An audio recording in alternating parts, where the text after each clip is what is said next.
एक बहुत ही महत्वपूर्ण क्लास लेके आई है, जिससे कि हमें ये पता चल सके कि हमारा पेपर किस तरीके के आएगा, कौन कौन से क्वेश्चंस आएंगे। तो आज मैं आप लोगों के लिए सामने एक बहुत ही महत्वपूर्ण जो है शिक्षा शास्त्र का कंप्लीट जो है सेट लेके आया हूं, जो आपके एग्जाम के लिए हूबहू मान के चलिए आपके एग्जाम में पेपर आएगा। हेलो बच्चों, कैसे हैं? उम्मीद करता हूं कि आप लोग बहुत ही अच्छे होंगे।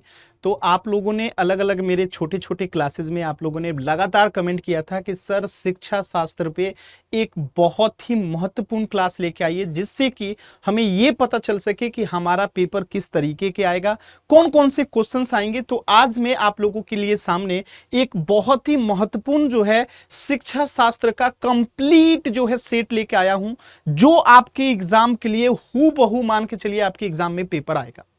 यानी कि ये जो क्लास होगा आपके लिए अति महत्वपूर्ण होने वाला है, क्योंकि आप समझ लो कि ये आपके शिक्षा शास्त्र के लिए ब्रह्मास्त्र होने वाला है। क्योंकि मैं इसमें जो है आपके पूरे पैटर्न को कवर करने वाला हूं कि किस पैटर्न पे आपके एग्जाम्स होंगे, कौन कौन से लेवल के क्वेश्चंस आएंगे, और वो तमाम टॉपिक्स जो आपके एग्जाम के लिए इंपॉर्टेंट है, वो सभी टॉपिक्स भी जो है आज के इस क्लास में मैं कवर करने वाला हूं। तो आपको पूरी ईमानदारी से इस क्लास को सिस्टमेटिक वे में देखना है, और अपने दोस्तों को जरूर शेयर करें और कमेंट में भी बताएं कि आपको क्लास जो है कैसी लगी। तो चलिए क्लास को शुरुआत करते हैं। तो सबसे पहले शिक्षा शास्त्र में जो आपका स्टार्ट होता है क्वेश्चन, वो एमसीक्यू से स्टार्ट होता है। यानी कि यहां पे सबसे प्रारंभ में आपको जो सेक्शन करना रहेगा वो बहुविकल्पीय प्रश्नों का रहेगा, यानी कि मल्टीपल चॉइस क्वेश्चन का रहेगा। तो चलिए सबसे पहले हम इस सेक्शन को कवर कर लेते हैं। तो प्रश्न संख्या 1 में जो है आपको टोटल 5 एमसीक्यू दिए जाएंगे, और सबसे पहले हम इन 5 एमसीक्यू को जो है कवर करेंगे। तो पहला क्वेश्चन आपके सामने है कि मुस्लिम काल में प्राथमिक शिक्षा प्रदान की जाती थी किसके मदद से? मदरसा से, मकतब से, आश्रम में, मठ में, किसके माध्यम से मुस्लिम काल में जो है प्राथमिक शिक्षा प्रदान की जाती थी? तो इसका आंसर होगा मकतब। अब ये मकतब एक्चुअल में होता क्या है और इसके माध्यम से क्या होता था? तो मुस्लिम काल में जो प्राइमरी एजुकेशन था, प्राथमिक जो शिक्षा था, वो मकतबों में दी जाती थी। इसके माध्यम से होता क्या था? तो जो आमतौर पे मस्जिदों में जुड़े होते थे, और जहां बच्चों को कुरान पढ़ाया जाता था, अरबी पढ़ाया जाता था, अरबी लिखना पढ़ना, ये अंक गणित, ये छोटे मोटे लॉजिकल चीजें जो है सिखाई जाती थी, और ये शिक्षा जो है धार्मिक और नैतिक मूल्यों पे केंद्रित होती थी। बात समझ में है? तो जिसका आरंभ अगर आपसे क्वेश्चन पूछता है कि किसने आरंभ किया था, तो बिस्मिल्लाह रस्म से जो है इसका आरंभ जो है होता था। ठीक है, चलिए दूसरा क्वेश्चन है कि शिक्षा में छनाई सिद्धांत जो है, शिक्षा में छनाई सिद्धांत किसने दिया था? सबसे पहले तो ये समझिए छनाई सिद्धांत है क्या। देखिए एक व्यक्ति थे, व्यक्ति का नाम ही इस क्वेश्चन का आंसर है। मैं नाम पहले ही बता देता हूं। छनाई सिद्धांत जो है लॉर्ड मैकाले जी ने किया था। लॉर्ड मैकाले जी का कहना था कि अगर हम समाज के उच्च वर्गों को शिक्षित कर दें तो उनसे वो शिक्षा धीरे धीरे रिस रिस के निम्न वर्ग में पहुंच जाएगा। यानी कि लॉर्ड मैकाले ने जो है छनाई सिद्धांत दिया था, और क्या कहा था कि जिसका उद्देश्य क्या है कि अगर हम समाज के उच्च वर्गों को शिक्षित कर दें तो ज्ञान धीरे धीरे जो है क्या होगा, उच्च वर्गों से जो है रिस के निम्न वर्गों तक पहुंच जाएगा, ताकि वे अंग्रेजी शिक्षा और क्या बोलते हैं संस्कृति के अनुकूल बन सके और ब्रिटिश शासन के जो है समर्थक बन सके। ये ऐसा कुछ चाहते थे। तो क्वेश्चन पूछ सकता है छनाई सिद्धांत के प्रतिपादक कौन थे? तो लॉर्ड मैकाले थे। सिद्धांत का अर्थ क्या था? तो सिद्धांत का सिंपल सा अर्थ था भाई कि समाज के जो उच्च वर्ग हैं, अभिजात वर्ग हैं, उनको शिक्षित करने से शिक्षा के माध्यम से जो है वे निचले वर्गों में प्रभावित होंगे, ज्ञान का प्रभाव होगा। चलिए इसमें से कौन प्राकृतिक आपदा नहीं है, नेचुरल जो है इसमें से डिजास्टर कौन नहीं है? तो सबको पता है बाढ़, सूखा, सुनामी, ये सब क्या नेचुरली आते हैं। लेकिन जो बिजली संकट है ये ह्यूमन बीइंग्स के लापरवाही और गलती से आता है। तो ये हो जाएगा आंसर। कोठारी शिक्षा आयोग का गठन किस वर्ष हुआ था? कोठारी शिक्षा आयोग का गठन किस वर्ष हुआ था? जल्दी से बताएंगे सभी लोग। कोठारी शिक्षा आयोग का गठन जो है किस वर्ष हुआ था? जल्दी से बताइए, बहुत ही इंपॉर्टेंट क्वेश्चन है कोठारी। ठीक है, तो कोठारी शिक्षा आयोग का जो गठन हुआ था वो हुआ था 1964 में। ठीक है, तो एक तो क्वेश्चन ये पूछा जा सकता है कि गठन कब हुआ था, तो ये हो जाएगा 1964 में। कई बार क्वेश्चन में ये भी पूछ लेता है कि इसने अपनी रिपोर्ट जो है कब सौंपी थी, तो इसका रिपोर्ट कब आया था। यानी कि ये जब आयोग का गठन किया गया कि शिक्षा का समीक्षा करने के लिए, तो इसकी रिपोर्ट आई, और इसकी रिपोर्ट आई थी ये आपको बताना पड़ सकता है। तो इसकी रिपोर्ट कब आई थी बताइएगा जल्दी से। तो 1966 में इसने अपनी रिपोर्ट जो है सौंपी थी। ठीक है, 1966 में इसने रिपोर्ट सौंपी थी। भारत सरकार के द्वारा नियुक्त किया गया था इस आयोग को। इस आयोग का काम क्या था? भारत की शिक्षा प्रणाली को जो है समीक्षा करना, रिव्यू करना कि हमें और इसमें क्या सुधार करने की आवश्यकता है। स्पीयरमैन के अनुसार बुद्धि के तत्वों की संख्या कितनी है? स्पीयरमैन के अनुसार, देखिए स्पीयरमैन के अनुसार बुद्धि के तत्वों की अगर हम बात करेंगे तो यहां पे संख्या जो है 2 बताई जाती है। अब ये 2 कौन सा संख्या है जिसको हम ज्यादा डिटेल में नहीं जाएंगे, बस इतना समझिए, एक हो गया सामान्य कारक जिसे हम जी फैक्टर कहते हैं, और एक हो गया विशिष्ट कारक जिसे हम एस फैक्टर कहते हैं। ठीक है, तो जी सभी संज्ञात्मक कार्यों के लिए आवश्यक एक सामान्य मानसिक क्षमता होता है, जबकि एस जो होता है दोनों क्या बोलते हैं, किसी विशिष्ट कार्य के लिए होता है। बात समझ में आया? तो ये स्पीयरमैन के अनुसार बुद्धि के तत्वों की संख्या है 2। बाकी इसको आगे हम जो है डिटेल में कवर करेंगे। चलिए, तो ये पहला क्वेश्चन जो है आपके 5 मल्टीपल चॉइस क्वेश्चन इस टाइप के पूछ सकते हैं। तो मैं आपको जो है इस पे एक मैराथन भी लेके आऊंगा, बट ध्यान रखना आपको कमेंट में जो है ये बताना है कि आप इसका मैराथन चाहते हैं। और मैराथन किस टाइप का? तो 3 टाइप में आपको बता रहा हूं। एक 12 घंटे का जिसमें हम कंप्लीट कर सकते हैं, दूसरा कि हम 2 पार्ट में लेके आए, और तीसरा आप अगर चाहते हैं कि इसका मैं एक 7 वीक का जो है क्रैश कोर्स लेके आऊं जहां पूरा सिलेबस कंप्लीट करा दूं, तो ये आपको कमेंट सेक्शन में बताना है कि आप क्या चाहते हैं। ठीक है, चलिए आगे आते हैं। अब यहां पे एक इस टाइप का क्वेश्चन भी पूछा जाता है, अलग अलग पेपर में आप देखे होंगे, हिस्ट्री, ज्योग्राफी, इकोनॉमिक्स वगैरह आर्ट्स के जो सब्जेक्ट्स होते हैं उसमें यहां पे लिखा रहता है अति लघु उत्तरीय प्रश्न, और यहां पे लिखा रहता है आपके पेपर में डेफिनिट आंसर टाइप क्वेश्चन, यानी इसके आंसर ये होंगे आप ही को लिखने हैं, लेकिन एकदम निश्चित है आपको वही पॉइंट लिखने हैं, आप उस पॉइंट को अलग नहीं कर सकते हैं। तो ये बहुत सिंपल है। पहला क्वेश्चन पूछा है, पबजा संस्कार के बाद बालक को किस नाम से पुकारा जाता है? वुड का घोषणा पत्र किस वर्ष प्रकाशित हुआ? किन्हीं 2 मानसिक विकारों को लिखिए। आर्मी बीटा परीक्षण बुद्धि परीक्षण के किस प्रकार में शामिल होता है? एकदम अहम प्रासम का विचार किसने दिया था? तो इन सभी क्वेश्चन को 1 बाय 1 जो है हम लोग करते हैं। तो पहले क्वेश्चन में आते हैं। अच्छा, ये अति लघु यहां पे आ गया। फिर क्वेश्चन नंबर 11 से वायु प्रदूषण के कारणों का वर्णन कीजिए, मानसिक स्वास्थ्य को प्रभावित करने वाले कारकों का वर्णन कीजिए, भारत में निम्न शैक्षिक स्तर के कारणों का प्रकाश डालिए, प्रेरणा की विशेषताओं का उल्लेख कीजिए, मानसिक स्वास्थ्य विज्ञान के उद्देश्यों का वर्णन कीजिए, बालिका शिक्षा के महत्व का वर्णन कीजिए। तो ये कुछ अति लघु उत्तरीय में आ गया। फिर आपको ऐसे क्वेश्चन पूछेंगे, तो अब हम इनको 1 बाय 1 जो है करते हैं। बात समझ में आया? स्टार्ट करें। तो हम क्वेश्चन स्टार्ट करते हैं यहां से। 1 सेकेंड रुक जाइए, क्योंकि हमें 5 क्वेश्चन वो वाला छूट गया ना। 1 सेकेंड, पहले इन 5 क्वेश्चन को हम कर लेते हैं, फिर हम क्वेश्चन नंबर 11 पे चलेंगे। ठीक है, पहले इन 5 क्वेश्चन को कर लेते हैं। तो इस 5 क्वेश्चन को एकदम ध्यान से समझिएगा, इसका आंसर में पीडीएफ में नहीं है, बट मैं आपको दे दूंगा। पहले सुन लीजिए। क्वेश्चन कह रहा है, पबजा संस्कार के बाद बालक को किस नाम से पुकारा जाता था? Question number 6। अगर आप में से किसी बच्चे को पता है तो कमेंट सेक्शन में जरूर बताएं। तो इसके लिए 2 शब्द मिलता है, एक मिलता है श्रमण, ठीक है, और एक ही जगह इसी के लिए एक शब्द मिलता है भिक्षु। ठीक है, भिक्षु। अब इसका उत्तर तो आपको पता चल गया। तो अब बताएंगे यहां पे कि बौद्ध शिक्षा परंपरा के अनुसार या बौद्ध शिक्षा में प्रबजा संस्कार मतलब कि गृह त्याग का संस्कार था, यानी इसके बाद जो है बालक सांसारिक जीवन छोड़कर संघ में जो है प्रवेश करता था और उसे श्रमण या भिक्षु जो है कहा जाने लगता था। यानी कि बौद्ध शिक्षा के अनुसार, बौद्ध धर्म के अनुसार, जब कोई बालक गृह त्याग करके बौद्ध शिक्षा लेने के लिए आश्रम जाता था या संघ में शामिल होता था तो उसे श्रमण या भिक्षु कहा जाता था। एकदम सिंपल। चलिए, दूसरा क्वेश्चन कह रहा है कि वुड का घोषणा पत्र किस वर्ष प्रकाशित हुआ था? एकदम सिंपल है। ठीक है, तो वुड डिस्पैच जो है 1854 में आया था। कब आया था? 1854 में आया था, जिसे सर चार्ल्स वुड के नाम से भी जो है जाना जाता है। तो भारत में शिक्षा के लिए आप देखेंगे कि एक विस्तृत योजना के रूप में इसे भेजा गया था, और इसे भारतीय शिक्षा का मैग्ना कार्टा भी जो है कहा जाता है, जिससे शिक्षा के प्रसार, अंग्रेजी शिक्षा को बढ़ावा देने का मार्ग जो है दिखाई देता है। तो सबसे पहली बात जो क्वेश्चन में पूछा गया, कब आया था? 1854 में। चलिए अगला क्वेश्चन कीजिएगा।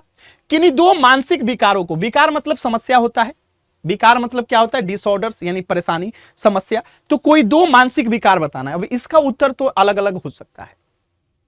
ठीक है, तो 2 मानसिक विकार में अगर हम बात करें तो पहला आप क्या लिख सकते हैं? एक अवसाद लिख सकते हैं।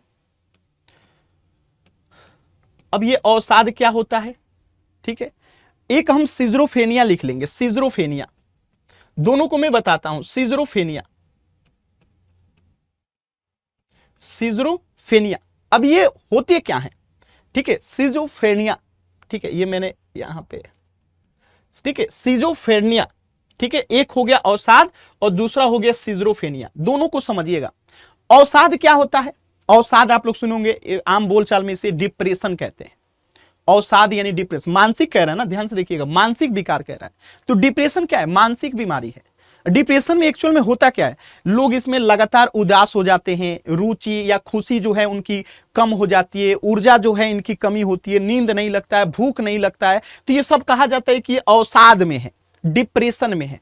आजकल देखिए लैला मजनू लोगों को क्या हो रहा है, लड़की छोड़ के चली जा रही है, लड़का डिप्रेशन में चला जा रहा है, अवसाद हो जाता है, ना उसको खाने में अच्छा लगेगा, ना उसको नींद अच्छा लगेगा, उसके जीवन में कुछ अच्छा हो रहा होगा तो वो खुशी महसूस नहीं कर रहा होगा, और उस गम के अलावा कोई और गम होगा तो उसको गम महसूस नहीं होगा, उसी को डिप्रेशन कहते हैं।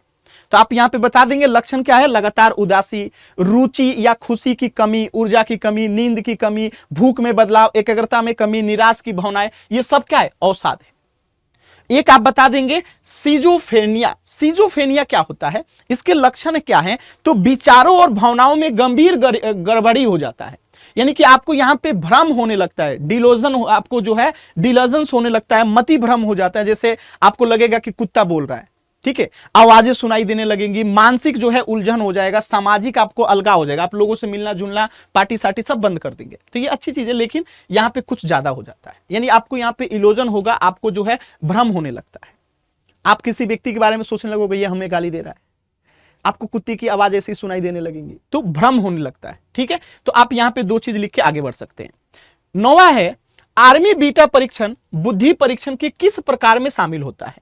आर्मी बीटा परीक्षण, सबसे पहले तो ये समझना पड़ेगा आर्मी बीटा परीक्षण क्या है। एनीबॉडी भाई प्रयास करते रहिए आप लोग, आर्मी बीटा परीक्षण बताइए क्या होता है, थोड़ा तो कोशिश कीजिए, प्रयास कीजिए।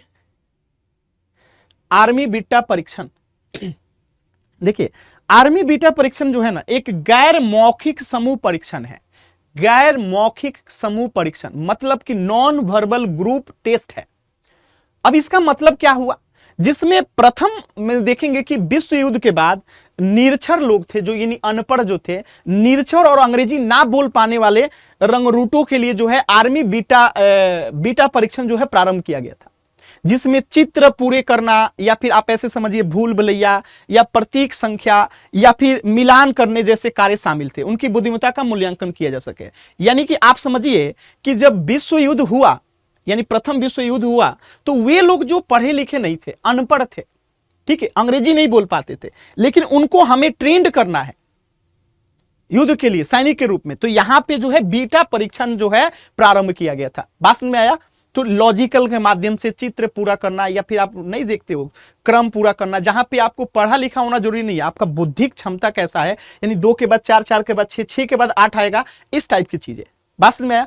तो इसके कई प्रकार होते हैं, एक गैर मौखिक नॉन वर्बल होता है और एक सामूहिक ग्रुप होता है, इसका प्रकार में रखेंगे। उद्देश्य क्या था कि जो लोग अंग्रेजी नहीं बोल पाते हैं या अंग्रेजी ना जानने वाले या जो निरक्षर सैनिक है, उनकी बुद्धिमत्ता का आकलन करना कि अगर नहीं पढ़ा लिखा है, इसके बावजूद क्या वो सैनिक बनने योग्य है कि नहीं है, इसलिए आर्मी बीटा परीक्षण जो है किया जाता था। इसमें शामिल कार्य क्या है, तो शामिल कार्य में आप बता सकते हैं चित्र पूरा करना, भूल भुलैया और प्रतीक संख्या मिलान करना, ठीक है, यानी सिंबल या नंबर मैचिंग करना, ये इनका इसमें परीक्षण लिया जाता था। विकसित कब किया गया था, तो ये प्रथम विश्व युद्ध के दौरान अमेरिकन साइकोलॉजिकल एसोसिएशन की जो है एक समिति के द्वारा जो है इसको विकसित किया गया था। चलिए, तो आप इसको बता देंगे। अब देखिए, इदम अहम परासम का विचार किसने दिया था, इसका मतलब समझिएगा, इदम अहम परासम का विचार किसने दिया था। तो इदम मतलब पहले तो समझिए आईडी, ठीक है, ईद को हम क्या लिख सकते हैं, यहां पे हम लिख देंगे आईडी। एक मैं आपको पहले समझाता हूं, पहले देखिएगा। आईडी, अहम को हम लिख सकते हैं ईगो, ठीक है, हमने इदम को लिख दिया आईडी, अहम को लिख दिया ईगो, और एक है आपका परासम। परासम यानी इसको बोलते हैं सुपर ईगो। सुपर ईगो, अब आपको चीजें थोड़ी सी आसान लगेगी। देखिए, आइडिया ऑफ आईडी, ईगो और सुपर ईगो। अब ये क्या है आपको बताना है, ठीक है। तो इसके मतलब कि सिंपल सा यहां पे कंसेप्ट समझिएगा, बहुत सिंपल सी बात से मैं आपको लैंग्वेज से बताना चाहता हूं कि इदम, अहम और परासम के विचार जो है सिगमंड फ्रायड ने दिया था। और अपने मनोविश्लेषणात्मक व्यक्तित्व सिद्धांत, यानी आप देखेंगे कि जो मानव मन के 3 हिस्सों का वर्णन करते हैं, जो किसी व्यक्ति का व्यक्तित्व बनाते हैं। तो इन्होंने बताया आईडी, ईगो और सुपर हीरो, यानी किसी भी व्यक्ति का जो व्यक्तित्व का निर्माण होता है ना, उन्होंने कहा वो 3 तत्वों से मिलकर होता है। कौन कौन सा? ईडी, आईडी, ईगो और सुपर ईगो। तो इन्होंने तीनों को बताया कि इदम क्या है। तो यह व्यक्तित्व का सहज और प्राथमिक हिस्सा है, ठीक है, जो सुख के सिद्धांत पे काम करता है, तत्काल संतुष्टि चाहता है, अचेत में कार्य करता है, यानी जो ज्यादा सचेत नहीं रहता है।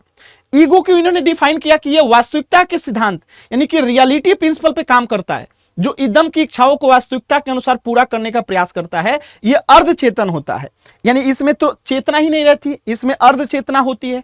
और इन्होंने सुपर ईगो को बताया कि नैतिकता और आदर्शों यानी मोरालिटी और आइडियल्स का प्रतिनिधित्व करता है, जो सामाजिक मानदंडों और अंतरात्मा के अनुसार काम करता है। तो इदम और अहम को जो है ये दोनों नियंत्रित करता है। तो आईडी और ईगो को इन्होंने इस तरीके से डिफाइन किया। अब आपको एग्जाम के लिए पढ़ना है तो ज्यादा डिटेल में अभी जाएंगे नहीं, लेकिन जब इसका आप लोग कमेंट करेंगे तो महा मैराथन आएगा तो इसके सारे थ्योरी को हम लोग और डिटेल में कवर करेंगे, ठीक है। चलिए अब हम आते हैं अगला। अब इन क्वेश्चन को 1 बाय 1 देखते हैं। तो इसके जो आंसर्स थे ना, इसके आंसर्स मैंने पीडीएफ में नहीं लगाए हैं, लेकिन जब मैं आपको टेलीग्राम पे दूंगा, आप टेलीग्राम पे सर्च करना करण सर पीडीएफ नाम से, ठीक है। तो जब मैं इसका आंसर दूंगा तो इसका भी आंसर मैं पीडीएफ में डाल दूंगा। चलिए अब इस क्वेश्चन को करते हैं हम लोग, ध्यान से देखिए। वायु प्रदूषण के कारणों का वर्णन कीजिए। बहुत सिंपल क्वेश्चन है, उम्मीद है कि शायद ही कोई ऐसा बच्चा हो जो इस क्वेश्चन को ना कर पाए। वायु प्रदूषण के कई कारण हो सकते हैं, वाहनों से धुआं निकलता है, या कोयला पेट्रोल डीजल का जलना हो गया, या फिर आपका कूड़ा कचरा आप जो जलाते हो, या फिर आप प्लास्टिक जलाते हो, या अभी आप ठंडे के दिन में आप देखेंगे लोग पालिया पुआर जलाते हैं, उससे भी धुआं निकलता है, चिमनियों के द्वारा जो धुआं निकलता है, कई प्रकार की चीजें लिख सकते हैं। तो वायु प्रदूषण के मुख्य कारण में वाहनों से निकलने वाला धुआं है, कारखानों का धुआं है, कोयला पेट्रोल डीजल का जो है जलना है, कूड़ा कचरा जलाना, ईंट भट्टे और निर्माण कार्यों से उड़ने वाली धूल है। तो ये आपका अति लघु उत्तरीय प्रश्न का है, यहां पे लिखा हुआ है वेरी शॉर्ट आंसर टाइप। तो आप बस टू द पॉइंट आंसर लिख देंगे, आपका काम हो जाएगा। बाकी आप इसे चाहो तो इसे एक्सप्लेन भी कर सकते हो, मैं आपको उत्तर में उतना ही दूंगा जिससे आप जो है एज इट लिख के आए तो पूरा मार्क्स मिल जाए। लेकिन अगर आप इसे चाहते हो और एक्सप्लेन करना तो समय देख लेना, अपने हिसाब से कर लेना। मानसिक स्वास्थ्य को प्रभावित करने वाले कारकों का वर्णन कीजिए, यानी मेंटल हेल्थ आपका किससे प्रभावित होगा। सिंपल सी बात है यार कि पारिवारिक कलह है, यानी आपके परिवार में झगड़ा हो जाता है, पारिवारिक कोई माता पिता में लड़ाई हो जाती है तो आप तनाव में आ जाते हो। अत्यधिक तनाव यानी आप बहुत ज्यादा डिप्रेशन ले रहे हो, जॉब नहीं लग रही है, बेरोजगारी एक समस्या है, अनएम्प्लॉयमेंट। तो अत्यधिक चुनाव हो गया, बेरोजगारी हो गया, गरीबी हो गया, बीमारी हो गया, सामाजिक दबाव हो गया। समाज में सबसे बड़ा दबाव क्या है, जैसे मैं पहले बहुत लंबा लंबा बाल रखता था, एकदम बड़ा बड़ा बाल था, महेंद्र सिंह धोनी मेरे आइडियल हुआ करते थे, अभी भी हैं। तो मैं लंबे लंबे बाल रखता था, अब लोगों को इससे दिक्कत थी। कई लोगों ने कहा अरे यार करण तुम टीचर हो, इतने लंबे बाल कैसे रख सकते हो। अब उनकी बातें मुझे चुभती थी। खैर मैं परवाह नहीं करता किसी की बात की, लेकिन समाज आपको किस नजरिए से देख रहा है ये बात तो आप सोचते हो ना। तो इससे भी आपका मेंटल हेल्थ जो है प्रभावित होता है, ठीक है। असुरक्षित वातावरण का प्रभाव पड़ता है, ये लड़कियों में ज्यादा देखने को मिलता है। जैसे रात के समय में गलती से अगर किसी कारणवश मजबूरीवश लड़कियों को घर से बाहर निकलना पड़े तो खुद को जो है बहुत ज्यादा असुरक्षित जो है महसूस करने लगती हैं, ठीक है। चलिए तो सिंपल क्वेश्चन है।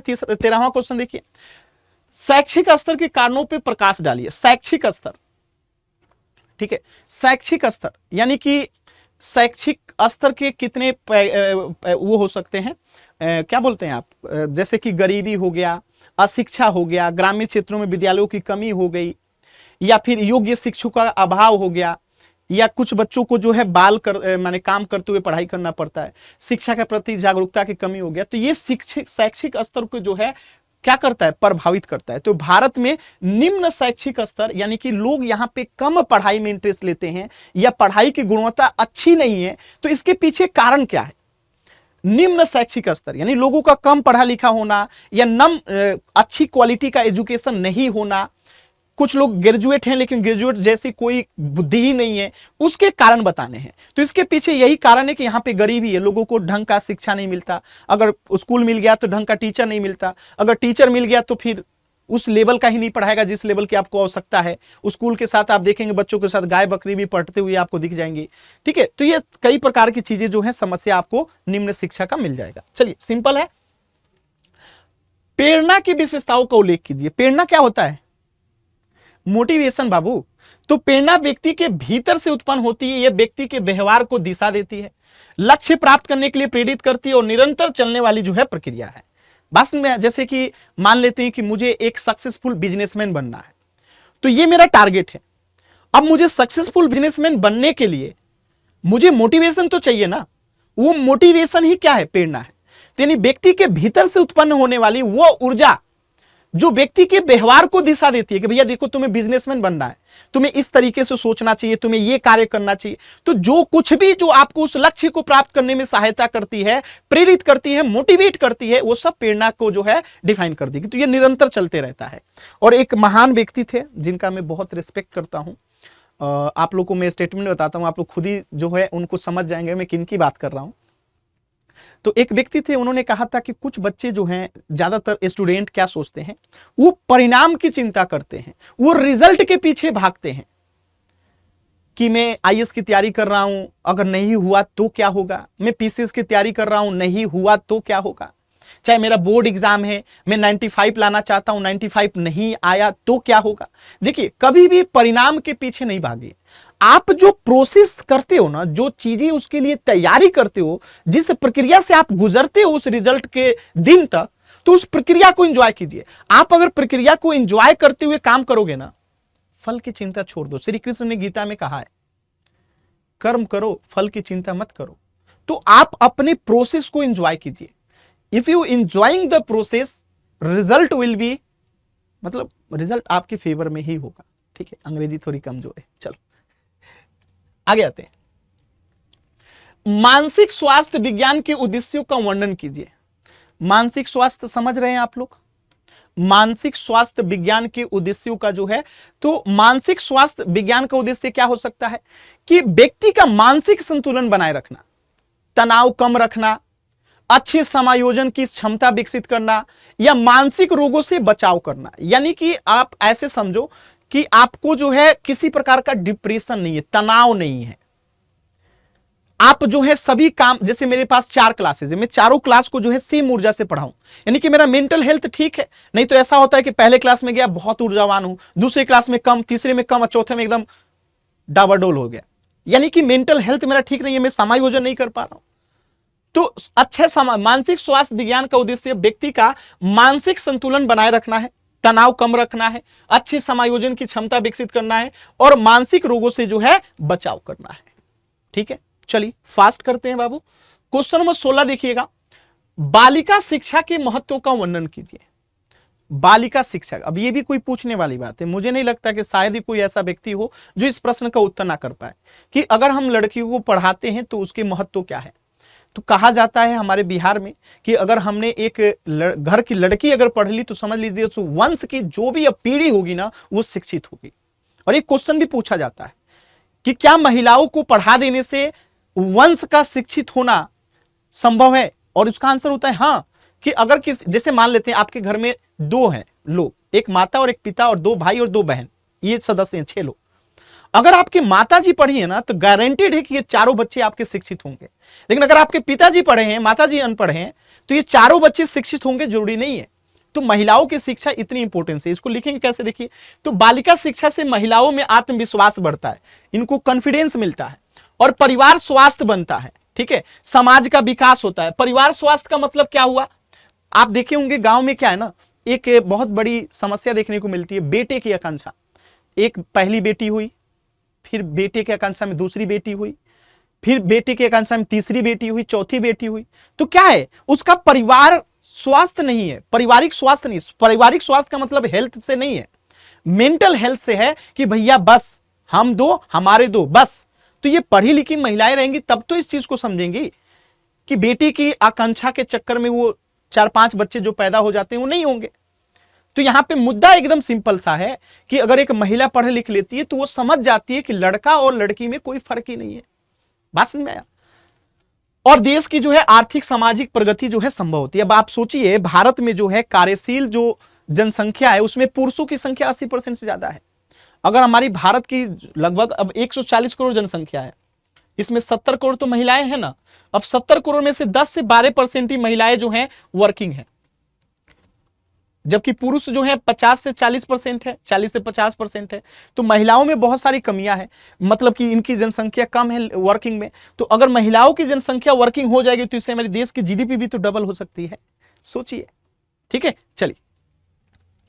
अच्छा, अब हम आ गए लघु उत्तरीय प्रश्न में। लघु उत्तरीय प्रश्न में देखिए, टैगोर के पाठ्यक्रम संबंधी विचारों का वर्णन कीजिए, शैक्षिक मानक के तत्वों पर प्रकाश डालिए, रुचि का अर्थ स्पष्ट करते हुए इसकी विशेषताओं का वर्णन कीजिए, मानसिक रूप से स्वस्थ व्यक्ति की विशेषताओं का वर्णन कीजिए, व्यक्तित्व को प्रभावित करने वाले कारकों का वर्णन कीजिए, व्यवसायिक निर्देशन का अर्थ स्पष्ट करते हुए इसके महत्व का विवेचना कीजिए।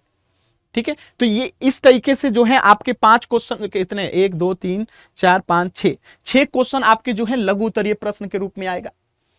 और ये मैंने वो टॉपिक जो है चुना है जो आपके एग्जाम के लिए अति महत्वपूर्ण है। चलिए 1 बाय 1 समझते हैं। टैगोर जी का पाठ्यक्रम पे सबसे पहले आते हैं। टैगोर के पाठ्यक्रम संबंधी विचारों का वर्णन कीजिए। ठीक है, टैगोर का पाठ्यक्रम संबंधी जो है विचारों का जो है वर्णन कीजिए। तो इनका मानना था टैगोर जी का, रविंद्रनाथ टैगोर जी का, कि पाठ्यक्रम जीवन से जुड़ा होना चाहिए। यानी जो भी सिलेबस है ना वो हमारे व्यक्तिगत जीवन से जुड़ा होना चाहिए। जो पुस्तकें हैं वो रटंत शिक्षा पे आधारित नहीं होना चाहिए। ठीक है, टैगोर के अनुसार शिक्षा के उद्देश्य केवल नौकरी पाना नहीं बल्कि व्यक्ति का सर्वगुण विकास होना चाहिए। यानी समाज के सामाजिक, आर्थिक, राजनीतिक हर प्रकार की समझ विकसित होनी चाहिए। समाज में कैसे रहना है, कैसे बिजनेस करना है, सरकारी जॉब सब कुछ थोड़े होता है। यही रविंद्रनाथ टैगोर जी की मुख्य बात है। देखिए, रविंद्रनाथ टैगोर का मानना था कि पाठ्यक्रम जो है जीवन से जुड़ा होना चाहिए। यानी एक व्यक्ति को जीना तो जिंदगी ही है, और सिलेबस मान लेते हैं कि आपको जीना है और सिलेबस है कहां, आउट ऑफ लाइफ। ठीक है, तो वे पुस्तकें और रटंत की शिक्षा के विरोधी थे। टैगोर के अनुसार शिक्षा का उद्देश्य केवल नौकरी पाना नहीं बल्कि व्यक्ति का सर्वगुण विकास होना चाहिए, सामाजिक, आर्थिक, राजनीतिक हर प्रकार का विकास होना चाहिए। इसलिए उन्होंने पाठ्यक्रम में प्रकृति, कला, संगीत, नृत्य, साहित्य, शिल्प, ठीक है, कृषि और नैतिक शिक्षा का विशेष स्थान दिया। इन्होंने कहा कि सिलेबस में ये सारे गुण जो है होने चाहिए। टैगोर चाहते थे कि शिक्षा खुले वातावरण में दी जाए ताकि बालक स्वतंत्र रूप से सीख सके। उनके अनुसार पाठ्यक्रम बालक की रुचि, क्षमता और आवश्यकता के अनुसार होना चाहिए। उन्होंने अंतरराष्ट्रीय दृष्टिकोण पर भी बल दिया जिसमें वो विद्यार्थी विश्व बंधुत्व की भावना विकसित कर सके। और इस प्रकार टैगोर का पाठ्यक्रम जीवन उपयोगी, आनंददायक और मानवतावादी था। बहुत सिंपल चीजें हैं, आप लोग इसको आसानी से लिख सकते हैं। बस देख के आप लोग डर जाते हैं, क्वेश्चन कुछ है इसमें, कुछ भी है, एक बार पढ़िएगा सब याद हो जाएगा। शैक्षिक मानक के तत्वों पे प्रकाश डालिए। शैक्षिक मानक, ठीक है, शैक्षिक मानक से तात्पर्य क्या है? शिक्षा की गुणवत्ता और स्तर से है। शैक्षिक मानक मतलब क्या है कि शिक्षा का क्या गुणवत्ता होना चाहिए, उसका क्या स्तर होना चाहिए, उससे है। देखिए, तो शैक्षिक मानक से तात्पर्य शिक्षा की गुणवत्ता और स्तर से। इसके प्रमुख तत्व क्या क्या है? पहला, योग्य शिक्षक, क्योंकि शिक्षक की क्षमता ही शिक्षा की गुणवत्ता निर्धारित करती है। जैसे मैं अगर इसका अच्छा उत्तर नहीं बताऊं, अच्छी क्वालिटी का उत्तर नहीं बताऊं, आपका एग्जाम में हो सकता है उत्तर की क्वालिटी खराब हो जाए। तो शिक्षक की भूमिका इंपॉर्टेंस होती है, क्योंकि एक स्टूडेंट जिस चीज को नहीं पढ़ा होता है उसका दिमाग कोड़ा कागज होता है। अगर एक शिक्षक ने उस पर गलत दे दिया, एक बहुत अच्छा स्टेटमेंट है कि जैसे किसी व्यक्ति ने गलत कुछ चीजें सीख लिया, जैसे किसी को एबीसीडी आप याद करा रहे हो और उसने कुछ गलत एबीसीडी का क्रम याद कर लिया, यानी उसने याद कर लिया B C A D E F ऐसे करके याद कर लिया। अब आप उस किसी शिक्षक के पास ले जाओ और उसको कहो एबीसीडी सही याद कराते, विश्वास मानिए जिसने अभी तक एबीसीडी का नाम भी नहीं सुना है उसको याद कराना आसान होगा तुलनात्मक रूप से उस व्यक्ति को सिखाना जिसने गलत सीख रखा है। बात समझ में आया? तो ये शिक्षक की एक भूमिका को दर्शाता है। तो शैक्षिक मानक से तात्पर्य शिक्षा की गुणवत्ता और स्तर से है। इसके प्रमुख तत्वों में शिक्षक योग्य शिक्षक है, ठीक है। दूसरा, उचित पाठ्यक्रम जो आधुनिक, व्यवहारिक और विद्यार्थी केंद्रित होना चाहिए। तीसरा, शिक्षण विधिया जो रोचक और सरल और प्रभावी होना चाहिए। चौथा, विद्यालय का भौतिक वातावरण जैसे भवन, पुस्तकालय, प्रयोगशाला, ये सब का व्यवस्था ठीक होनी चाहिए। पांचवा, मूल्यांकन प्रणाली जो निष्पक्ष और सुधारात्मक होना चाहिए। और इन सभी तत्वों के संतुलन से ही शैक्षिक मानक जो है ऊंचा होता है और शिक्षा जो है उद्देश्यपूर्ण जो है बन पाती है। ठीक है, चलिए आगे बढ़ते हैं। आइए, रुचि का अर्थ स्पष्ट करते हुए इसकी विशेषताओं का वर्णन कीजिए। रुचि तो जानते हैं आप लोग ना, रुचि क्या होता है? किसी कार्य या किसी वस्तु के प्रति व्यक्ति का स्वाभाविक आकर्षण। जैसे एक कहावत है कि दिल लग गया गद्दी पे तो पड़ी क्या चीज है। यानी गांव में किसी सुंदर लड़के को किसी काली कुलूटी लड़की से जब प्यार हो जाता है तो लोग उस पर डायलॉग मारते हैं। क्या डायलॉग मारते हैं? कि जब दिल लग गया गद्दी से तो पड़ी क्या चीज है। यानी कि अगर किसी लड़के को किसी कम सुंदर लड़की से अगर प्यार हो गया, छोटी नाटी मोटी से प्यार हो गया, तो लोग उस पर कहते हैं कि जब इसका रुचि ही है तो कोई क्या कर सकता है। तो रुचि क्या होता है? एक व्यक्ति का स्वतंत्र निर्णय होता है कि वो किस चीज को पसंद करना चाहता है।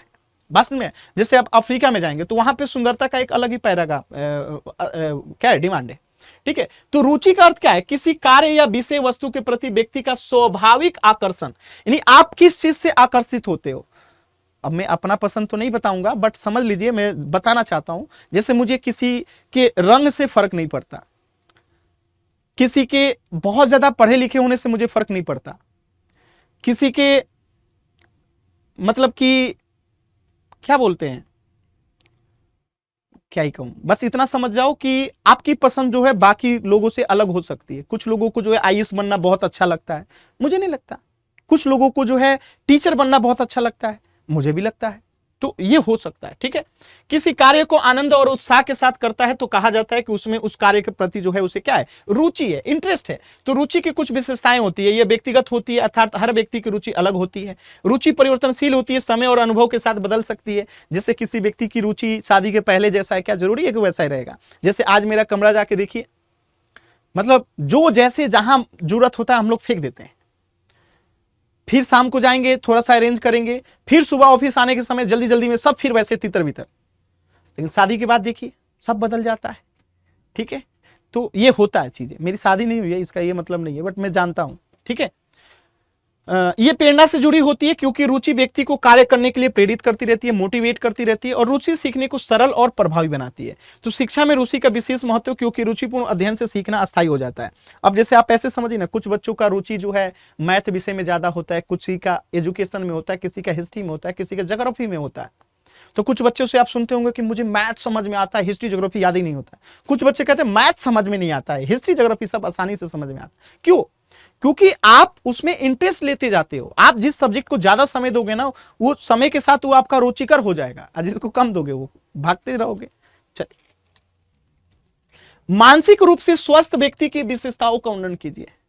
ये तो अभी आपने किया था, यानी कोई मेंटल हेल्थ उसका सही है कि नहीं है, उसकी विशेषताओं को बताना है। तो जो सभी निर्णय अच्छे से ले, खुश रहे, अपना काम करे, यही सब है। मानसिक रूप से स्वस्थ व्यक्ति वह होता है जो अपने विचार, भावनाओं और व्यवहार में जो है संतुलन बनाए रखता है। ऐसे व्यक्ति की प्रमुख विशेषताएं क्या है? वो आत्मविश्वासी होता है, अपनी क्षमता को पहचानता है, उसमें समायोजन क्षमता होती है जिससे वो कठिन परिस्थिति का सामना कर पाता है, वो तनाव को नियंत्रित कर सकता है, डिप्रेशन को, और निराशा से जल्दी उबर जाता है। जैसे दुख हर किसी के जीवन में आता है, श्री कृष्ण के जीवन में भी दुख था, श्री राम के जीवन में भी दुख था, लेकिन वो लोग अपनी समस्याओं से विचलित नहीं हुए, बल्कि उस समस्याओं के अनुसार समाधान निकाला और उसमें उभरे तो वो भगवान बन गए। तो इंसान भी जब मानसिक रूप से स्वस्थ होता है ना, तो समस्याओं से घबराता नहीं है, उससे बाहर निकलने के रास्ते खोजता है। तो यही मानसिक रूप से स्वस्थ है। तो नियंत्रित कर सकता है, निराशा से जल्दी उबर जाता है। मानसिक रूप से स्वस्थ व्यक्ति का सामाजिक व्यवहार अच्छा होता है, वो दूसरों के साथ सहयोग करता है। इसके अतिरिक्त वो यथार्थवादी सोच, यथार्थवादी यानी कि सकारात्मक सोचने वाले, सकारात्मक दृष्टिकोण और भावनात्मक रूप से संतुलन रखता है। तो ये हो गया मानसिक रूप से स्वस्थ व्यक्ति की कुछ विशेषताएं। बाकी ऐसी बहुत सारी चीजें हैं, आप लिख सकते हैं, ठीक है। चलिए, अब आ गया आपका दीर्घ उत्तरीय प्रश्न। दीर्घ उत्तरीय प्रश्न का मतलब क्या हुआ? जो आपको लॉन्ग आंसर टाइप लिखना होता है, बड़े बड़े आंसर लिख, 150-200 शब्दों का आपको इस्तेमाल करना रहता है, जो कि आपको पूरे जो है 10 नंबर के क्वेश्चन ये आंसर जो है देखे जाते हैं।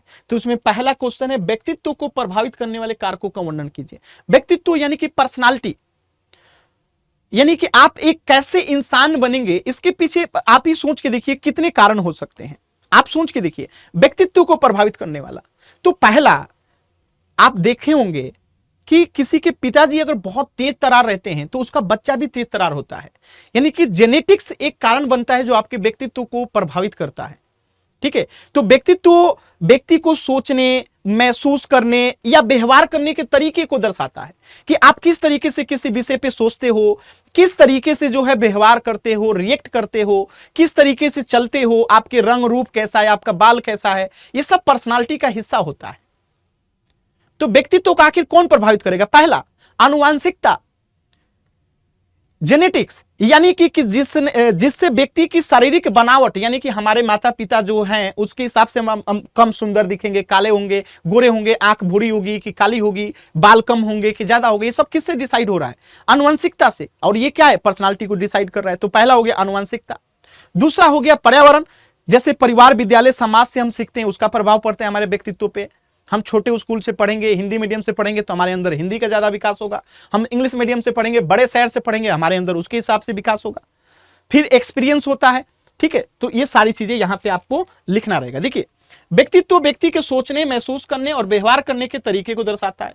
इसके कारक जैसे पहला आनुवंशिकता, जिससे व्यक्ति की शारीरिक बनावट, ठीक है। दूसरा पर्यावरण, जैसे परिवार, विद्यालय, समाज और संस्कृति। तीसरा शिक्षा, जो व्यक्ति को विचारों और मूल्यों को जो है आकार देती है, ठीक है। चौथा अनुभव, जो जीवन की घटनाओं से प्राप्त होते हैं। पांचवा सामाजिक संपर्क, मित्र समूह और समाज। इन सभी कारकों के संयुक्त प्रभाव से व्यक्ति का जो है व्यक्तित्व का विकास होता है। आप इसमें बहुत सारे पॉइंट और लिख सकते हैं। मैंने आपको ये इजी क्वेश्चन है, ज्यादा नहीं पॉइंट दिया है, बट आप इसमें और ज्यादा पॉइंट जो है लिखना चाहें तो लिख सकते हैं। दूसरा है व्यवसायिक निर्देशन का अर्थ स्पष्ट करते हुए इसके महत्व का विवेचना कीजिए। व्यवसायिक निर्देशन का अर्थ स्पष्ट। अच्छा, ये लघु उत्तरीय प्रश्न है बाबू, मैंने गलती से दीर्घ उत्तरीय बोल दिया था, ये लघु उत्तरीय प्रश्न है, ठीक है। इसलिए आंसर जो है 100 शब्दों के पास है। स्पष्ट करते हुए इसके महत्व को। व्यवसायिक निर्देशन क्या होता है? मतलब कि व्यक्ति को उसकी रुचि, क्षमता, योग्य और आवश्यकता के अनुसार व्यवसाय चुनने का जो है आजादी। ऐसे समझिए, व्यवसायिक निर्देशन का अर्थ व्यक्ति को उसकी रुचि, क्षमता, योग्यता और आवश्यकता के अनुसार उपयुक्त व्यवसाय चुनने में सहायता देना। इसका उद्देश्य व्यक्ति को सही कैरियर मार्गदर्शन प्रदान करना है। आजकल के बच्चों में ये सबसे ज्यादा समस्या देखने को मिलता है। उनको ये पता ही नहीं है कि उनको हिस्ट्री से पढ़ना चाहिए कि इकोनॉमिक्स से पढ़ना चाहिए कि मैथ से पढ़ना चाहिए। क्यों? क्योंकि वो देखा देखी कर रहे हैं। फलानवा बच्चे ने ये ले लिया, हमारी गर्लफ्रेंड ने ये ले लिया, कॉलेज ये नजदीक है, कॉलेज वो दूर है, हम घर से नहीं जाएंगे, घर में, मतलब अलग अलग तरीके से उनको अपना रुचि और अपनी कैरियर के बारे में सोचते ही नहीं है, ठीक है। तो व्यवसायिक निर्देशन का महत्व बहुत अधिक है। ये व्यक्ति को गलत व्यवसाय चयन से बचाता है। इससे समय, धन और ऊर्जा की जो है बचत होती है। यह व्यक्ति को आत्मनिर्भर बनने में सहायता करता है, बेरोजगारी की समस्या को कम करता है, छात्रों में आत्मविश्वास बढ़ता है और वे अपने लक्ष्य को प्रति स्पष्ट होते हैं। इस प्रकार व्यवसायिक निर्देशन व्यक्ति और समाज दोनों के लिए अत्यंत उपयोगी है। अब आगे आपका लॉन्ग आंसर टाइप। देखिए, लॉन्ग आंसर टाइप में ना आपको विकल्प मिलता है। विकल्प का मतलब क्या हुआ कि आपको अगर ये वाला क्वेश्चन आता है तो ये वाला कीजिए, अगर आपको नीचे वाला आता है तो नीचे वाला कीजिए। कोई एक करना रहता है, दोनों नहीं करना होता है, ठीक है। कोई एक करना होता है, दोनों नहीं करना होता है। तो इसी में कुछ बच्चे जो है गलती कर देते हैं। क्या करते हैं? दोनों कर देते हैं, फिर आपको अच्छे मार्क्स नहीं मिलेंगे। कोई एक जो है इसमें से करना रहता है, दोनों नहीं करना होता है। देखिए, पहला क्वेश्चन कह रहा है कि रविंद्रनाथ टैगोर के शैक्षिक विचारों की विस्तार से व्याख्या कीजिए। या तो आप इसे कर दीजिए, अभी आपने एक लघु उत्तरीय प्रश्न में किया था, तो मुझे उम्मीद है कि आप उसी को डिटेल में लिख देंगे, काम हो जाएगा। दूसरा है एनी बेसेंट के शैक्षिक विचारों का वर्णन कीजिए। तो ये वाला तो आपने अभी लघु उत्तरीय में मैंने जो आपको बताया था वहां से कर लेंगे, फिर भी एक बार देख लीजिए, ठीक है। तो ऐसे इसको थोड़ा लॉन्ग टाइम में हम लिखेंगे। तो रविंद्रनाथ टैगोर भारत के महान कवि, दार्शनिक, शिक्षाविद और टैगोर के शैक्षिक विचार मानवतावादी, प्रकृति केंद्रित और जीवन उपयोगी थे। अभी आपने सब पढ़ा था। रटंत और पुस्तकीय शिक्षा के विरोधी थे। उनका मानना था शिक्षा का उद्देश्य केवल परीक्षा पास करना या नौकरी पाना नहीं, बल्कि व्यक्ति का सर्वांगीण विकास करना है। ये सारी चीजें अभी आपने पढ़ा था, उसी चीज को यहाँ पे लिखा। अब यहाँ पे थोड़ा सा हम डिटेल में चले जाएंगे। तो टैगोर के अनुसार शिक्षा प्रकृति की गोद में दी जानी चाहिए। खुले वातावरण में बालक स्वतंत्र होकर सीखता है, उसकी माने क्रिएटिविटी जो है वो विकसित होती है। इसी विचार के आधार पर उन्होंने शांति निकेतन की स्थापना की। उन्होंने पाठ्यक्रम में कला, संगीत, नृत्य, साहित्य, शिल्प, कृषि, नैतिक शिक्षा को विशेष स्थान दिया। ये सब आपने लघु उत्तरीय में ही पढ़ लिया था। अब यहाँ पे थोड़ा एक्स्ट्रा डाल देंगे कि रविंद्रनाथ टैगोर बालक की रुचि और स्वतंत्रता पे बल देते थे। उनके अनुसार शिक्षा का कार्य ज्ञान थोपना नहीं, बल्कि बालक को सीखने के लिए प्रेरित करना है, मोटिवेट करना है। ये अनुशासन को बाहरी नियंत्रण नहीं, बल्कि आत्म अनुशासन मानते थे। टैगोर ने शिक्षा में अंतर्राष्ट्रीयता और विश्व बंधुत्व की भावना का महत्व दिया। वे चाहते थे विद्यार्थी अपनी संस्कृति से जुड़े रहे, लेकिन साथ ही विश्व नागरिक भी बने। इस प्रकार टैगोर की शिक्षा व्यवस्था आनंददायक जीवन से जुड़ी। ठीक है, आपने अभी लघु उत्तरीय प्रश्न में ही कर लिया था। यहां पे आइए एनी बेसेंट वाला। तो एनी बेसेंट ने आप देखेंगे बाल गंगाधर तिलक और एनी बेसेंट जो है यहां पे आप एक आंदोलन चलाते हैं, आप सभी को पता होगा, ठीक है। तो इनके बारे में हम यहां पे बताएंगे, ठीक है। बहुत सिंपल है। देखिए, तो एनी बेसेंट एक शिक्षाविद थी, समाज सुधारक थी, राष्ट्रवादी थी और उनके शैक्षिक विचार भारतीय संस्कृति और अध्यात्म के मूल्यों पर आधारित हुए। मानते थे शिक्षा का मुख्य उद्देश्य चरित्र निर्माण और आध्यात्मिक विकास है। एनी बेसेंट के अनुसार सच्ची शिक्षा वो है जो व्यक्ति के शरीर, मन और आत्मा तीनों का विकास करे। उन्होंने शिक्षा को जो है केवल भौतिक प्रगति का साधन नहीं माना बल्कि आत्मिक उन्नति का माध्यम माना। वे पश्चिमी शिक्षा के नकल के विरोध थी और भारतीय शिक्षा प्रणाली के पुनरुद्धार में पक्षधर थी। उन्होंने राष्ट्रीय शिक्षा पर बल दिया, कहा कि शिक्षा मातृभाषा में होनी चाहिए ताकि विद्यार्थी विषय में सही ढंग से समझ सके। एनी बेसेंट पाठ्यक्रम में जो है नैतिक शिक्षा, धार्मिक शिक्षा, योग्य ध्यान और भारतीय दर्शन को शामिल करने पर जोर दी। उन्होंने शिक्षक को आदर्श व्यक्तित्व का प्रतीक माना। उनके अनुसार शिक्षक का आचरण ही विद्यार्थियों के चरित्र को गढ़ता है और उन्होंने केंद्रीय हिंदू कॉलेज यानी कि बनारस जो बीएचयू कॉलेज है स्थापना कर अपने शैक्षिक विचारों को व्यवहार में उतारा। इस प्रकार एनी बेसेंट के शैक्षिक विचार भारतीय परंपरा और नैतिकता, आध्यात्मिकता का आधारित है। तो इस तरीके से आप कर लेंगे। 2 क्वेश्चन और आता है, टोटल 24 और 25, 2 क्वेश्चन और आता है। तो 24 नंबर क्वेश्चन देखिए, प्रदूषण का अर्थ स्पष्ट कीजिए। पर्यावरण प्रदूषण के निवारण में शिक्षक की भूमिका का उल्लेख कीजिए। उम्मीद है कि ये आप क्वेश्चन कर लेंगे, आसान क्वेश्चन है। ठीक है, प्रदूषण क्या मतलब क्या होता है बताना है आपको। प्रदूषण का मतलब क्या होता है यानी प्रदूषण का अर्थ क्या होता है। तो पर्यावरण के प्राकृतिक संतुलन का बिगड़ जाना, यानी जो नेचुरल संतुलन है, बैलेंस है पर्यावरण का, इन्वायरमेंट का, उसका बिगड़ जाना, अनबैलेंस हो जाना। यानी कि जब वायु, जल, भूमि या ध्वनि में ऐसे हानिकारक तत्व मिल जाते हैं जो मनुष्य, पशु, पक्षी, पौधों के लिए क्या हो, प्रकृति के लिए नुकसानदायक हो, तो उसे हम प्रदूषण कहते हैं। अब पर्यावरण प्रदूषण के शिक्षक की भूमिका क्या है, शिक्षक की क्या भूमिका है। तो शिक्षक ही आपको बताता है कि ये प्रदूषण क्या होते हैं, इनको कैसे रोक सकते हैं, इनको कैसे संतुलित कर सकते हैं, दिवाली पे पटाखे फोड़े कि ना फोड़े, ये तमाम चीजें शिक्षक के द्वारा बताया जाता है। तो आप इसको लिख सकते हैं, मुझे पता है। बाढ़ के आने के कारणों और उससे बचाव के उपायों का वर्णन कीजिए। बाढ़ क्यों आता है, नदियों में गाद बढ़ जाता है, लोग बांध को काट देते हैं, लोग पशुचारण करा देते हैं, तो नदियों के किनारे जो घास होती है उसको खा जाने से वो बांध जो है कमजोर हो जाता है, टूट जाता है। तो ये तमाम कारणों को हम 1 बाय 1 देखते हैं जल्दी से। देखिए, प्रदूषण का अर्थ स्पष्ट कीजिए। पर्यावरण प्रदूषण के निवारण में शिक्षक की भूमिका लिखिए। देखिए, प्रदूषण का अर्थ क्या है, पर्यावरण के प्राकृतिक संतुलन का बिगड़ जाना। जब वायु, जल, भूमि या ध्वनि में ऐसे हानिकारक तत्व मिल जाते हैं जो मनुष्य, पशु, पौधों और प्रकृति के लिए नुकसानदायक हो, तो उसे प्रदूषण कहा जाता है। वायु प्रदूषण, जल प्रदूषण, भूमि प्रदूषण, ध्वनि प्रदूषण इसके प्रमुख प्रकार हैं और प्रदूषण से अनेक रोग फैलते हैं, जलवायु परिवर्तन होता है, प्राकृतिक संसाधनों का विनाश होता है। ठीक है, ये आपने पहला हिस्सा कर लिया, प्रदूषण का अर्थ स्पष्ट कर दिया। दूसरे हिस्से में देखिए, पर्यावरण प्रदूषण के निवारण में शिक्षक की भूमिका अत्यंत महत्वपूर्ण होती है, क्योंकि हम ही तो आपको बताएंगे कैसे क्या होता है। शिक्षक समाज का मार्गदर्शक होता है, विद्यार्थियों को विचारों को सही दिशा देता है। शिक्षक विद्यार्थियों को पर्यावरण संरक्षण का महत्व समझाकर उनमें जागरूकता पैदा कर सकता है। वो स्वच्छता, वृक्षारोपण, जल संरक्षण, ऊर्जा, ये सारे तरीके बता सकते हैं। शिक्षक विद्यालय में पर्यावरण शिक्षा को व्यवहार में उतार सकते हैं, जैसे पौधे लगवाना, स्वच्छता अभियान चलाना, पर्यावरण दिवस मनाना। वो विद्यार्थियों को ये सिखाते हैं प्रदूषण केवल सरकार की नहीं बल्कि हर नागरिक की जिम्मेदारी है। इस प्रकार शिक्षक अपने ज्ञान, आचरण और प्रेरणा से पर्यावरण प्रदूषण को कम करने में महत्वपूर्ण योगदान देते हैं। आपको जान के हैरानी होगी कि मैं जब भी गाँव अपने घर जाता हूँ, अपने बिहार जाता हूं, तो वहां पे मैं इतने पौधे लगा दिया हूं, विश्वास नहीं करेंगे, कम से कम 50 से ज्यादा पौधा लगा चुका हूं। मुझे बहुत पसंद है पौधा लगाना। गांव की जिंदगी मुझे इसीलिए पसंद है, वो हरियाली, वो बागान। जब गर्मी के दिन आते हैं तो अपने बागान में जाके बैठिए, आम, लीची सब तोड़ के खाइए, गजब का मजा आता है। ठंडी ठंडी हवाएं चलती हैं।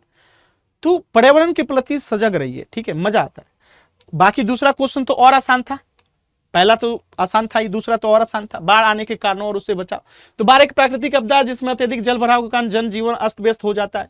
भारत में बाढ़ की समस्या बहुत सामान्य है। बाढ़ आने के प्रमुख कारणों में अत्यधिक वर्षा है, नदियों का जल स्तर बढ़ना है, बांधों का टूटना है, जल निकासी की खराब व्यवस्था है, वनों की कटाई है। जब नदियों के किनारे अतिक्रमण होता है तो प्राकृतिक जल मार्ग अवरुद्ध हो जाते हैं और बाढ़ की संभावना जो है बढ़ जाती है। इसके अतिरिक्त जलवायु परिवर्तन भी बाढ़ की समस्या के गंभीर है। बाढ़ में जान माल की भारी क्षति होती है, फसलें नष्ट हो जाती है, घर बह जाते हैं और बीमारियों को फैलने लगती है। इसलिए बाढ़ से जो है बचाव के उपाय अत्यंत आवश्यक है। ठीक है, तो ये सारी चीजें आप लिख सकते हैं। तो अब हम चलते हैं आज के अंतिम प्रश्न की तरफ, और अंतिम प्रश्न जो है आपके लिए एक होमवर्क के रूप में रहेगा, यानी आपको इसे कमेंट सेक्शन में लिखना है या फिर मेरे टेलीग्राम चैनल पे मुझे आपको पर्सनली सेंड करना है, करण सर PDF पे। ठीक है, इसके उत्तर हैं यहां पे बाबू, आप यहां पे उत्तर इसके देख सकते हैं। ठीक है, दोनों के उत्तर मैंने दे रखा है, लेकिन ये आपको खुद से लिख के जो है ट्राई करना है। प्रयास करना है इसके उत्तर को लिखने का। अधिगम का मतलब होता है सीखना, लर्निंग, ठीक है। तो अधिगम से आप क्या समझते हैं? सीखने के मुख्य गौण नियमों का वर्णन करें, सीखने के अनुबंधित अनुक्रिया सिद्धांत का विवेचना कीजिए। दोनों को जो है उत्तर मैंने आपको पहले ही बता दिया, यहां पे है, आप देख सकते हैं, सीख सकते हैं, लेकिन मैं चाहता हूं कि आप इसे खुद से लिखने का प्रयास करें, खुद से करने का प्रयास करें। और ये बाबू जो पेपर था ना आपके एग्जाम के लिए अति महत्वपूर्ण था, और आप देख लीजिए पूरा पेपर मैंने 1 घंटे में आपके सामने प्रस्तुत कर दिया, सुपर फास्ट स्पीड से, क्योंकि समय कम है। और आप लोगों के लिए एजुकेशन शिक्षा शास्त्र पे क्या चाहते हैं आप कमेंट सेक्शन में जरूर बताएं, और अपने सभी दोस्तों, साथियों, ग्रुप, व्हाट्सएप, टेलीग्राम जहां शेयर कर सकते हैं जरूर कीजिएगा, ठीक है। तो मैं शिक्षा शास्त्र पे आप लोग के लिए क्रैश कोर्स थ्योरी वाला क्लास भी लेके आना चाहता हूं। इस पे एमसीक्यू पे एक टॉप कुछ क्वेश्चंस करवाना चाहता हूं। मैंने, मेरे पास बहुत सारा कंटेंट है आपको देने के लिए शिक्षा शास्त्र में। मैं चीजों को ऐसे समझा देना चाहता हूं कि आप जो भी क्वेश्चंस आए ना हिला दो। खैर ये क्लास भी आपके लिए बहुत सफिशिएंट होगा, लेकिन मैं चाहता हूं और कुछ क्लासेस आपके लिए लेके आने के लिए, तो आपको वो कमेंट सेक्शन में बताना है। जैसे आपने कमेंट सेक्शन में किया था, मैंने आपके लिए एक कंप्लीट क्लास लेके आया, इसमें कीजिएगा। तो अभी मैंने 1 घंटे में ये पूरा कराया, अगली बार 2, 3, 4, 6 जैसा कीजिएगा कमेंट वैसा लेके आऊंगा। तो ये आपकी जिम्मेदारी है, कमेंट कीजिए, शेयर कीजिए। जितना ज्यादा इस पे आप कमेंट करेंगे मैं आपके लिए उतना जल्दी फिर से एक बढ़िया सा जो है क्लास लेके आऊंगा, जहां पे पूरा थ्योरी पोर्शन कंप्लीट करा देंगे, ठीक है। तो उम्मीद करता हूं कि आपको वीडियो पसंद आया होगा। मिलते हैं नेक्स्ट क्लास में, टेक केयर।